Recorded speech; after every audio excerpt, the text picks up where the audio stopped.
The Repertory Theater of St. Louis opens its season, its first under its new artistic director, Hannah S. Sharif, with a splendid production of a splendid play, Tony Kushner's Angels in America.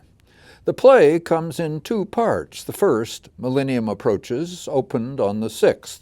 The second, Perestroika, opens a week later on the 13th. With both open, they will continue in a rotating repertory.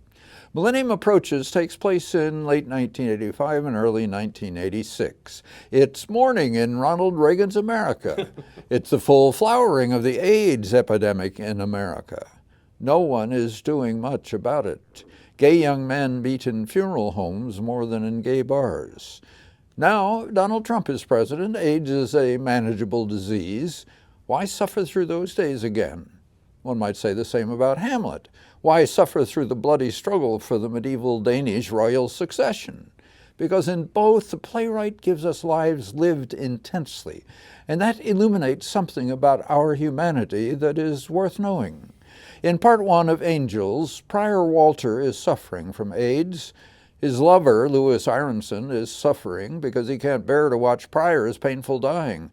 He abandons him. A young Mormon lawyer from Salt Lake City, now working in the U.S. Court of Appeals in New York, Joseph Pitt, suffers because he is a deeply closeted gay man. His wife Harper suffers from agoraphobia, addiction to Valium, and because she feels her husband doesn't really love her as he should. Roy Cohn, yes, Joe McCarthy's and Donald Trump's Roy Cohn, suffers from AIDS also, but tells the world he has liver cancer because, as he explains to his doctor, in one of the play's wonderful flights of self-definition and defense, though he sleeps with men, he is not gay, because gays have no power in the world, and Cohn has immense power in the world. QED, Roy Cohn is not gay. These suffering people encounter each other, which makes a play. Cohn is mentoring Joe Pitt, who increasingly discovers that many of Cohn's ways of practicing the law are in stark contrast to Joe's Mormon morality. Joe and Louis discover each other working in the same courts building, and when Joe finally comes out to himself and Louis leaves Prior, they get together. Poor troubled Harper Pitt, in one of her Valium fantasy, even encounters Prior Walter there. They had never met. Kushner even subtitles Angels, a gay fantasia on national themes. Harper's is not the only fantasy, though she also visits Antarctica. Roy Cohn is visited by the ghost of Ethel Rosenberg, who was executed as a communist spy thanks to Cohn's back-channel persuading of the judge. Prior is visited by two of his Walter ancestors, one a 13th century Yorkshire farmer, the other a 16th century aristocrat. And then there is the angel. The production's cast is large. The number of characters is even larger.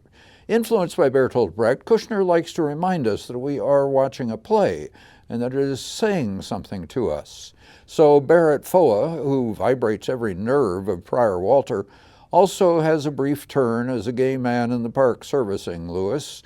In part one, Ben Cherry has enough to do as Louis Aronson. Meredith Baxter, on the other hand, begins the play as the rabbi, with an almost impenetrable Yiddish accent, conducting the funeral of Louis's grandmother. Then she is Cohn's doctor, Joe Pitt's mother, and Ethel Rosenberg. Gina Daniels plays Prior's nurse, a Salt Lake realtor, a homeless woman, and the angel. Peter Frechette erupts frighteningly as Roy Cohn, and plays the opposite as Prior's smooth aristocratic ancestor. Jason Speeters, the peasant ancestor, covers a huge territory quietly as Joe Pitt. I found Valerie Mudek's Harper Pitt the most emotionally moving character. She also changed gender as a Roy Cohn hanger-on. David Ryan Smith played Harper's fantasy travel agent, and a former drag performer, now a nurse and friend and counselor of both Prior and Louis. As they played their various parts, you could always see it was the same actor, but that actor was totally convincing as the character they were playing. The paradox of acting.